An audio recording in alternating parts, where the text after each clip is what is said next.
আমি আপনাদের গ্যারান্টি দিয়ে বলছি, আজকে যেই ফ্রেজেস অ্যান্ড ওয়ার্ডসের নিয়মগুলো শিখাবো, সেখান থেকে সেই নিয়মে আপনাদের এইচএসসি পরীক্ষাতে ইংলিশ সেকেন্ড পেপারে আসবেই ইনশাল্লাহ। চলুন তাহলে শুরু করা যাক। প্রথমে লিখেছি, dash is 5 years since I saw you last. 5 years, 5 বছর। 5 বছর হচ্ছে সময়। সময় মানে টাইম। ওয়েদার, ওয়েদার মানে হচ্ছে আবহাওয়া। ডিস্টেন্স, দূরত্ব। টেম্পারেচার, তাপমাত্রা। সময়, আবহাওয়া, দূরত্ব, তাপমাত্রা, এগুলো বোঝালে আমরা ইট লিখব। তো এখানে সময় বোঝাচ্ছে, তাই আমরা কি লিখব? ইট। আরো কতগুলো বাক্য আছে, it seems, it means, it appears, তারপর আপনার ইট ইজ 5 years, তারপর হচ্ছে আপনার ইট ইজ 50 miles, এরকম বোঝালে আমরা এখানে ইট বসাবো। এরপরে dash R 5 flights to Dhaka everyday. ঢাকাগামী, প্রতিদিন বা প্রতিদিন ঢাকাগামী 5টি ফ্লাইট রয়েছে। তো কোথাও কোনো কিছু ছিল, আছে, থাকবে, থাকা বা না থাকা, সেরকম কিছু বোঝালে বা কোনো জায়গায় কোনো ঘটনা ঘটেছে সেরকম বোঝালে আমরা সেখানে দেয়ার লিখব। কি লিখব? There. There are 5 flights to Dhaka everyday. There lived a king. There was an accident. এই ধরনের বাক্যগুলোর ক্ষেত্রে আমরা দেয়ার লিখব। There was a school, there was a college, there is a school, there is a college, এই ধরনের বাক্যগুলোর ক্ষেত্রে আমরা দেয়ার বসাবো। এরপরে I dash die then back. এখানে যদি দেন দেখেন, কি দেখেন? দেন। যেমন ধরেন এই ধরনের বাক্যগুলো হবে, ভিক্ষা করার চেয়ে মরে যাওয়া ভালো, চুরি করার চেয়ে উপোস থাকা ভালো, এই ধরনের বাক্যগুলোর ক্ষেত্রে আমরা উড রেদার বসাবো। এবং ওই বাক্যগুলোতে অবশ্যই অবশ্যই একটা দেন থাকবে। তার মানে আপনারা আপাতত এটা মুখস্থ করে রাখতে পারেন যে দেন থাকলে আমরা সেখানে উড রেদার বসাবো।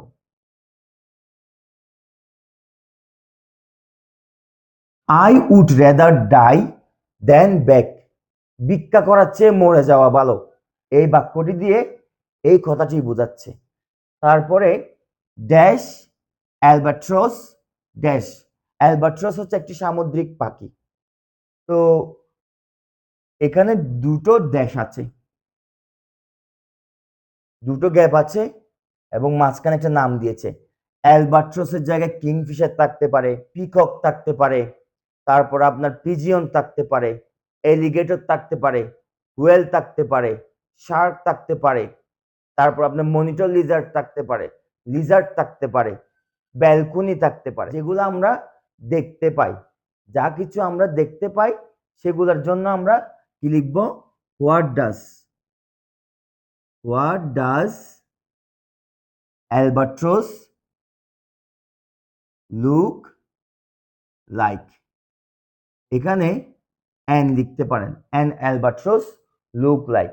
এরপরে ড্যাশ ইটিং অ্যাসপারাগাস। অ্যাসপারাগাস মানে হচ্ছে শতমূলী।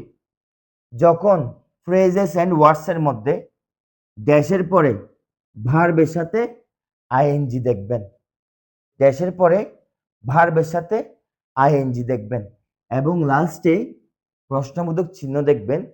বেশিরভাগ ক্ষেত্রে সেটা হোয়াটস ইট লাইক উত্তর হবে। হোয়াটস ইট লাইক মানে কেমন, অনুভূতি বোঝায়। তো এখানে দেখেন, what's it like eating asparagus. Asparagus হচ্ছে শতমূলী, খুবই তেতো একটা খাবার। এটি খেতে কেমন, অনুভূতি বোঝায়। সাগরে সাঁতার কাটলে কেমন হয়, নদীতে সাঁতার কাটলে কেমন হয়, তারপর আপনার শতমূলী খেতে কেমন, আপনার অফিসের বসটা কেমন, নতুন ড্রেস পেলে কেমন লাগবে, এই ধরনের বাক্যগুলোর ক্ষেত্রে আমরা হোয়াটস ইট লাইক লিখব।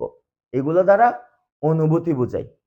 এরপরে হি ড্যাশ ইন এই needy family, was born, was born 480, 500 BC, 1971, 400 AD, 600 BC, এই ধরনের কোনো কিছু থাকলে বা কোনো জায়গার নাম থাকলে, যেমন ধরেন জোড়াসাঁকোর ঠাকুর পরিবারে জন্মগ্রহণ করেছিলেন, এই ধরনের গোত্রের নাম থাকলে, বা চট্টগ্রামে জন্মগ্রহণ করেছিলেন, বা বাংলাদেশে জন্মগ্রহণ করেছিলেন, বা পৃথিবীর মানচিত্রে বাংলাদেশ নামক একটি রাষ্ট্র জন্মগ্রহণ করেছিল, জন্ম নিয়েছিল, এই ধরনের বাক্যগুলোর ক্ষেত্রে আমরা ওয়াজ বর্ন লিখব। In England most school children dash wear a uniform, এটা আমরা একটু পরে করব। We dash take an umbrella, এটাও আমরা পরে করব।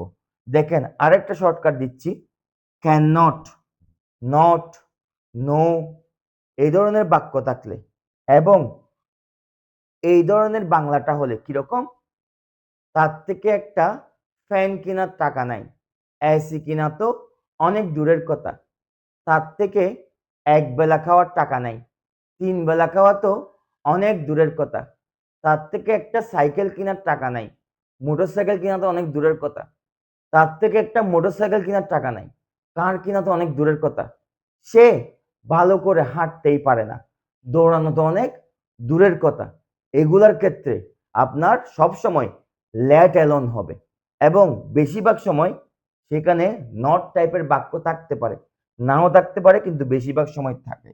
তো হি ক্যান নট ওয়াক, সে হাঁটতেই পারে না, লেট অ্যালোন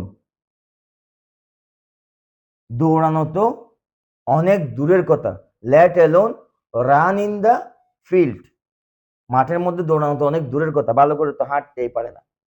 তো চিন্তা করা যায় না, ভাবা যায় না, দূরের কথা, এগুলা বোঝালে আমরা লেট অ্যালোন লিখব। এরপরে প্যানিক সিজড মি, আতঙ্ক আমাকে গ্রাস করেছিল, dash I hurt his roaring voice, তার গর্জনের আওয়াজ শোনা মাত্রই আতঙ্ক আমাকে গ্রাস করেছিল। আগে আমরা একটু উত্তর লিখে দিচ্ছি। As soon S, as soon S মানে মাত্রই, যেমন ধরেন তুমি এখানে যত দ্রুত সম্ভব আসো, অ্যাজ সুন এস পসিবল, পসিবলের আগে গ্যাপ থাকলে অ্যাজ সুন এস হবে। আমার চোরটি পুলিশকে দেখা মাত্রই পালিয়ে গেল, অ্যাজ সুন এস হবে। তারপর আপনার পুলিশকে দেখা মাত্রই আমরা চিৎকার দিলাম, অ্যাজ সুন এস হবে। শিক্ষক আসা মাত্রই দাঁড়িয়ে গেলাম, অ্যাজ সুন এস হবে। বাসা থেকে বের হওয়া মাত্রই বৃষ্টি শুরু হলো, অ্যাজ সুন এস হবে। ক্লাসে প্রবেশ করা মাত্রই ঘন্টা বেজে গেল, অ্যাজ সুন এস হবে। এই ধরনের বাক্যগুলোতে আমরা অ্যাজ সুন এস লিখব। অ্যাজ সুন এস মানে হচ্ছে হতে না হতে, যেতে না যেতে, খেতে না খেতে, পড়তে না পড়তে, বা মাত্রই ইত্যাদি বোঝায়। এরপরে এই দুটো একটু বাকি রেখে দিয়েছি, দুটো সবার লাস্টে করবেন কেন, যেমন ধরেন এমন একটি কাজ যেটি অবশ্যই অবশ্যই করতে হবে, না করলে সমস্যা আছে, বা যেটি বাধ্যতামূলক, সেই ক্ষেত্রে আমরা হ্যাভ টু বা হ্যাজ টু লিখব। আর যেটা করলে ভালো, না করলেও সমস্যা নাই, সেই ক্ষেত্রে আমরা হ্যাড বেটার লিখব। হ্যাভ টু মানে বাধ্যবাধকতা বোঝায়, আর হ্যাড বেটার মানে বরং ভালো, এটি বোঝায়। তো হ্যাভ টু বা হ্যাজ টু দুটাই বসতে পারে। তো in England most school children, এখানে চিলড্রেন হচ্ছে plural number, third person plural number, এটার পরে আমাদের হ্যাভ টু লিখতে হবে। যেমন ধরেন ইংল্যান্ডের মধ্যে, স্কুলের মধ্যে, একটা বিদ্যালয়ের মধ্যে ইউনিফর্মটা পরাটা কিন্তু বাধ্যতামূলক, নইলে কিন্তু স্কুলে ঢুকাবে না, না পড়লে সমস্যা আছে, তাই আমরা কি লিখবো, হ্যাভ টু লিখবো। তারপর এরপরে we dash take an umbrella, আমাদের একটা ছাতা নিয়ে গেলে ভালো হয়। ইট মে রেইন টুডে, আজ বৃষ্টি হতে পারে। ইট মে রেইন টুডে, আজ বৃষ্টি হতে পারে, বৃষ্টি হওয়ার একটা সম্ভাবনা আছে। তো এখানে we had better take an umbrella, তো এখানে কি হবে, হ্যাড বেটার হবে, আমরা একটা ছাতা নিয়ে গেলে বরং ভালো হয়। এগুলো যদি আপনি ভালো করে প্র্যাকটিস করেন, যদি পরীক্ষাতে এগুলো আসে তবে ইনশাল্লাহ আপনি অবশ্যই 5-এ 5 পাবেন এখানে। এখন আমি আপনাদেরকে এগুলোর অর্থ আবার পরে শোনাবো এবং এই ভিডিও শেষে আপনাদের জন্য কিছু SW থাকবে। দেখি কয়জনে আনসার করতে পারেন। লেট অ্যালোন, চিন্তা করা যায় না, ভাবা যায় না, দূরের কথা। লেট অ্যালোন যেখানে উত্তর হবে সেখানে বাক্যগুলোর মধ্যে ক্যান নট থাকার সম্ভাবনা বেশি। নোট, নো এই ধরনের শব্দগুলো থাকতে পারে। ডোন্ট, ডাজেন্ট এগুলোও থাকতে পারে। বাক্যগুলো এই ধরনের হবে। তার থেকে একটা সাইকেল কেনার টাকা নাই, মোটর সাইকেল কিনা তো অনেক দূরের কথা। ইট, ইট অর্থ ইহা। আবহাওয়া, তাপমাত্রা, দূরত্ব, সময় এগুলো বোঝালে ইট হবে। It seems, it means, it appears, it is raining, 40 Miles, 50 Miles এই ধরনের ডিস্টেন্স বোঝালে, বা 40°C, 45°C এই ধরনের বাক্যগুলোর ক্ষেত্রে বেশিরভাগ সময় ইট হবে। দেয়ার, কোথাও কোনো কিছু ছিল, আছে, থাকবে এই ধরনের বাক্যগুলোর ক্ষেত্রে দেয়ার হবে। There was an accident on the road, রাস্তায় একটা দুর্ঘটনা হয়েছে। দেয়ার লিভড এ কিং, একজন রাজা বাস করত। দেয়ার ওয়াজ এ কলেজ, একটি কলেজ ছিল, সেখানে একটি কলেজ ছিল, সেখানে একজন রাজা বাস করত। দেয়ার অর্থ সচরাচর সেখানে বোঝায়।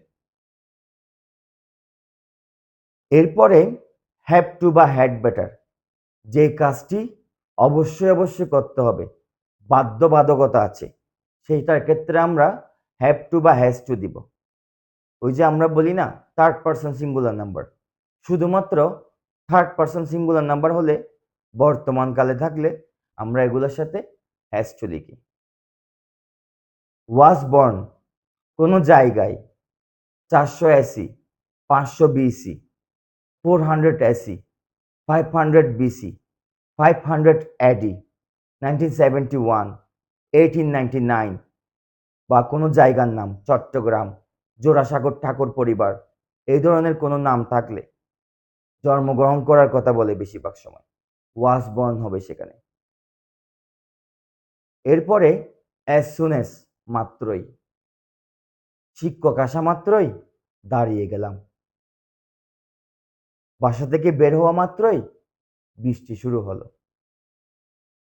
চোরটিকে দেখা মাত্রই আমরা ভয় পেয়ে গেলাম, পুলিশকে দেখা মাত্রই চোরগুলো পালিয়ে গেল, পুলিশকে দেখা মাত্রই আমরা চিৎকার দিয়ে উঠলাম। এই ধরনের বাক্যগুলোতে অ্যাজ সুন অ্যাজ হবে। আবার পসিবলের আগে যদি গ্যাপ থাকে সেখানেও আমরা অ্যাজ সুন অ্যাজ বসাবো। এরপরে হোয়াট ডাজ লুক লাইক, দেখতে কেমন, যেমন ধরেন গোস্ট, ভূত, হুয়েল, শার্ক, পিজিয়ন, কিংফিশার, অ্যালবাট্রোস, আপনার flower, national flower, national bird, national animal, তারপর আপনার পিকক, পিজিয়ন, তারপর আপনার আরও আছে এলিগেটর, মনিটর লিজার্ড, লিজার্ড এই ধরনের পশু পাখির নাম বোঝালে যেগুলো আমরা দেখতে পাই সেখানে আমরা হোয়াট ডাজ লুক লাইক লিখব। হোয়াট ডাজ লুক লাইক যেখানে উত্তর হবে সেখানে অবশ্যই অবশ্যই দুটা গ্যাপ থাকবে। হোয়াটস ইট লাইক, অনুভূতি বোঝায়, সাগরে সাঁতার কাটলে কেমন হয়, নদীতে সাঁতার কাটলে কেমন হয়, অ্যাসপারাগাস খেতে কেমন, তারপর আপনার তোমার নতুন অফিসের বসটা কেমন, নতুন ড্রেসটা কেমন, যেগুলো খুশির অনুভূতি বোঝায় বা কষ্টের অনুভূতি বোঝায় বা শুধু অনুভূতি বোঝায়, যে কোনো অনুভূতি বোঝায়, সেগুলোর ক্ষেত্রে আমরা হোয়াটস ইট লাইক লিখব। উড রেদার, উড রেদার মানে বরং, বা দুটি কাজের মধ্যে একটি পছন্দনীয় হইলে আপনার সেখানে উড রেদার বসবে। উড রেদার যেখানে উত্তর হবে বা যেখানে উড রেদার বসবে উত্তর, সেখানে প্রশ্নের মধ্যে একটা দেন থাকবে। বাক্যগুলো এই ধরনের হবে: ভিক্ষা করার চেয়ে মরে যাওয়া ভালো, চুরি করার চেয়ে উপোস থাকা ভালো। আশা করি আপনারা সবাই বুঝতে পেরেছেন। ধন্যবাদ।